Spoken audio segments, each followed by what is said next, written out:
Good day po sa ating lahat mga kahariboy. Ngayon po ay ating pag-uusapan kung paano po ang tamang pag-fill up ng PDAs na ating pong ilalagay sa ating application folder sa ating pag-a-apply. At ano nga ba ang kaibahan ng PDAs para sa application folder at PDAs para naman sa 201 file? Yung PDAs po para sa 201 file, ibig sabihin tayo ay nakapasok na sa bureau. Yun po yung inaatas o nilalagay naman sa 201 file. Alamin natin kung ano ba yung pinagkaiba ng PDAs para sa application folder at PDAs para naman sa ating 201 file. Disclaimer lang po, this is based only on my own experience. Yung PDAs po ay isa sa mga documents na sinusuri at tinitignan mabuti kung ito ba ay tama. So para hindi po tayo paulit-ulit, ginawan ko ito ng video para po sa mga new applicant na mag-a-apply na wala pang idea. Usually po yung PDAs para sa application folder ay handwritten po yan, no? All print, all caps po. Pero pag sinabi naman ng region na pwedeng magpasa ng computerized, gawin natin. Pero in my case, hindi po ako naka-experience na nagpasa ako ng PDAs sa aking pag-apply dati na computerized, handwritten po. So yung ating pong gagamitin na PDAs is CS form number 212. So una po sa lahat, dito po sa banda sa may warning, make sure po natin na ang nakalagay dyan is misrepresentation. Kasi mayroon pong iba nakalagay dyan misinterpretation, or dito po sa ating mga pangalan, all caps po natin yan. Then dito po sa ating date of birth, yung format po is in numbers. Mauna po yung month, day, and yung year. Ito po sa ating height at saka sa ating timbang, sundin lang po natin if in meters or in kilogram. For example, ako ay 1.7 meter at 50 kilogram. Pero hindi na po natin ilalagay yung letter M o letter na kg. Only the numbers na lang po. By the way, yung ating gagamitin na ballpen dito is color black at hindi po sign pen. At color blue naman para po sa signature. Dito po banda, ang pinakamahalaga po dito ay meron tayong pag-ibig number, PhilHealth number at saka TIN number. Kahit po wala tayong GSIS number o kaya is number, basta't meron lang tayong pag-ibig. Sana all may pag-ibig. Kung wala po tayong TIN number, PhilHealth number at saka pag-ibig number ay hindi po tayong pwedeng mag-apply. Kailangan po muna nating mag-secure ng mga nyan. Dito po sa agency employee number, lagay lang po natin yan ng NA. Pero kapag tayo po ay nakapasok na, meron na po tayong corresponding na number dyan na ating ilalagay. At kapag tayo ay gumawa na ng PDAs para sa ating 201 file, lagay po natin dyan. Dito banda, fill up lang natin yung hinihinging information, yung ating present and permanent address. Put NA if not applicable, and do not leave a blank. Always use NA if not applicable. And don't forget to put your updated contact number and email. Dito po sa family background, lagay po natin yung hinihingi information dito, no? Kung wala po, put NA. At kung if this is po yung ating mga mahal sa buhay, put the word disease in the first name, not in the show name. So ayan po yung example, Dalisay Ricardo disease. At dito po banda, lagay po natin yung ating mga anak kahit po sila ay beyond 18 years old. Then sa date of birth po, yung format ayan po in numbers, month, day, and year. At dito po banda, this is intended only for the date of birth of children. Do not put the date of birth of your mother and father dito. Dito po sa educational background, please write in full. Wag po nating i-abbreviate dyan yung ating mga kung saan man tayo nag-aral. Then write NA if not applicable. Then dito po banda sa period of attendance, only the specific year. Example, 1996 to 2000, year graduated 2000. Then put NA kung wala po tayong mga academic awards or honors. Then signature po natin, kulay blue pen. Kung wala po tayong blue na ball pen, pwede po yung asol. In sa date, yung format pa rin, month, day, and year.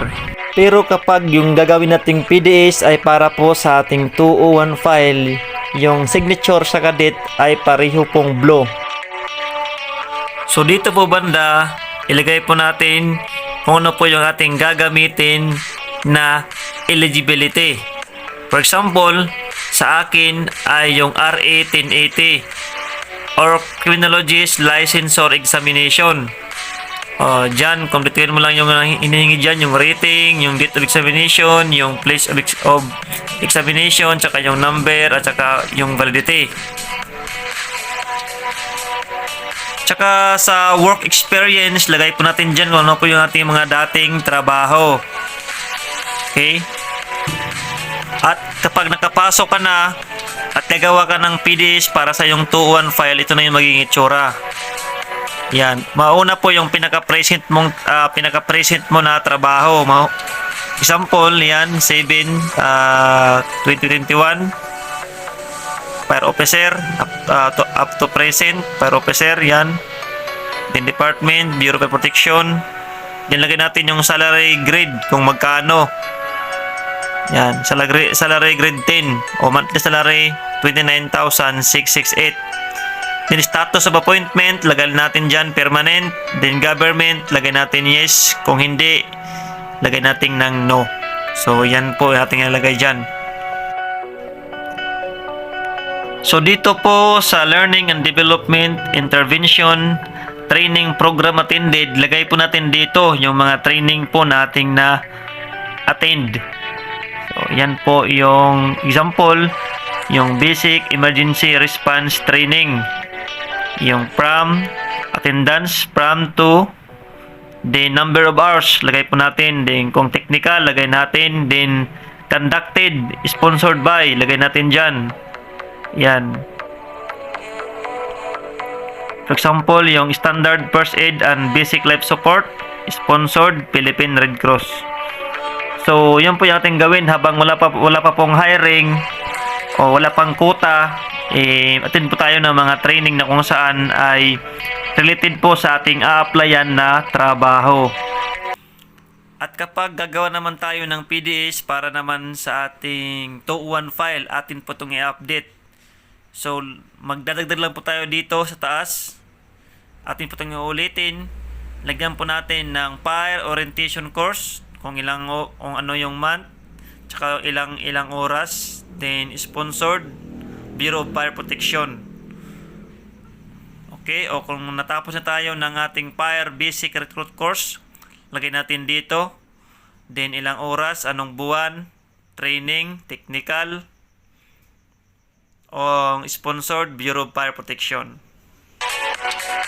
At dito po banda, wag po natin lagyan ng NA, as all of us certainly has skills or hobby. So dito po sa special skills and hobbies, lagyan po natin dyan, for example, proficient in computer programming such as Excel, Word, and PowerPoint. So lagay po natin dyan yung ating mga hilig po na ginagawa. Wag lang po yung mga pambababae, panluloko. So yung mga positive lang po yung ating lagay dyan, like cooking, jogging, reading. Sa skills, lagay natin driving, ganun po. Dito banda sa non-academic distinctions recognition, put NA lang po kung wala.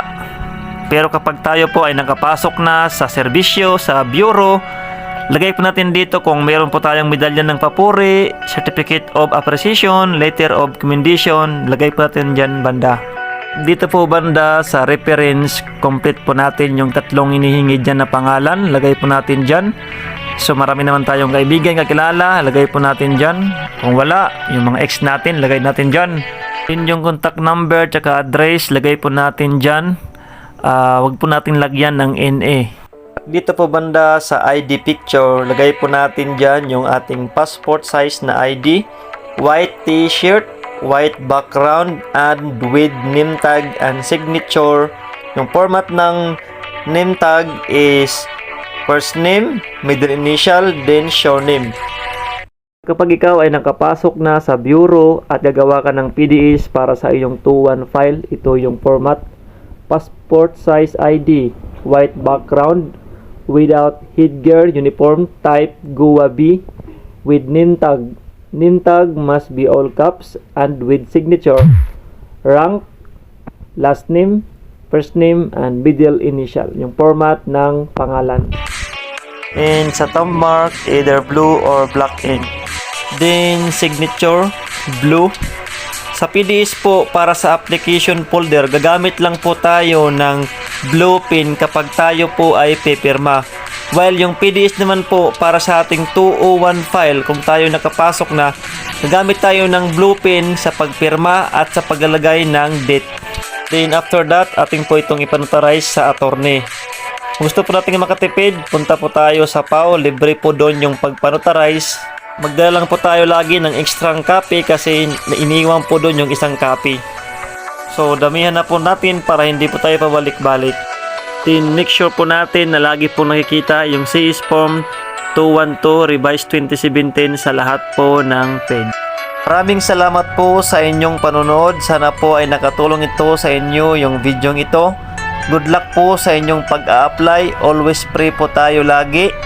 At dalangin ko po na kayo ay makapasok ngayong taon. Don't forget to like, subscribe, and click mo na rin pati yung notification bell para lagi pa kayong updated sa aking mga sunod na uploads. This is Hariboy TV, Big 142, over and out.